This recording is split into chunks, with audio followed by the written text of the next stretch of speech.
Bismillahirrahmanirrahim.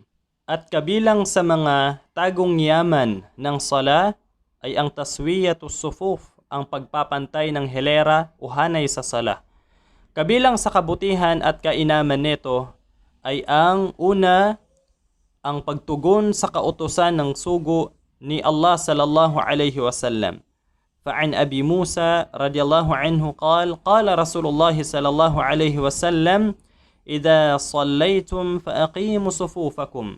Ayon kay Abu Musa al-Ash'ari radiyallahu anhu na nagsabi ang sugo ni Allah sallallahu alaihi wasallam, kapag nagdarasal kayo ay gawing tuwid ang inyong mga hilera.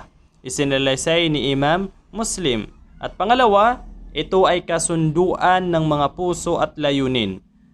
Ayon kay An-Nu'man bin Bashir radiyallahu anhu na nagsabi ang propeta sallallahu alaihi wasallam, ituwid ang inyong mga hilera, kung hindi, ang Allah ay lilikha ng pagkakawatak-watak sa inyo. Isinalaysay ni Imam Bukhari at Muslim.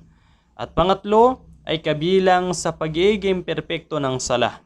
Ayon kay Anas bin Malik radiyallahu anhu mula kay propeta sallallahu alaihi wasallam, nagsabi siya, "Sawwu sufufakum fa inna taswiyatas sufufi min iqamatis salah." Panatilihing tuwid ang inyong mga hanay sa panahon ng sala sa kongregasyon, sapagkat ang pagpapanatili ng mga hilera ay bahagi ng pagiging tama at perpekto ng sala.